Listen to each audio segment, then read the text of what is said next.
थंडीमध्ये आहे ना, सकाळचा नाश्ता हा नेहमीच पोटभरीचा असला पाहिजे आणि त्याचबरोबर आहे ना, पौष्टिक सुद्धा असला पाहिजे. तर आज आहे ना, मी गव्हाच्या पिठापासून उपमा बनवायला घेतला होता. यालाच आहे ना, उकडपेंडी सुद्धा म्हणतात. तुम्हाला जर अजून दुसरं काय नाव माहिती असेल, तर नक्की कमेंटमध्ये सांगा.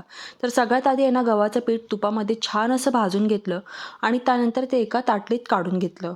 आता आहे ना, फोडणीसाठी मी इथे मोहरीची फोडणी दिलेली आहे. त्यानंतर आहे ना, कांदा, हिरवी मिरची, कढीपत्ता हे छान असं परतवून घेतलं. भाजून घेतलेलं गव्हाचं पीठ त्याच्यामध्ये टाकलं आणि सगळं छान असं एकजीव करून घेतलं. वरतून कोथिंबीर सुद्धा टाकली. आता आहे ना, वरतून कडकडीत असं गरम पाणी सुद्धा आपल्याला टाकायचं आहे आणि लगेचच आहे ना, सगळं छान असं एकजीव करून घ्यायचं.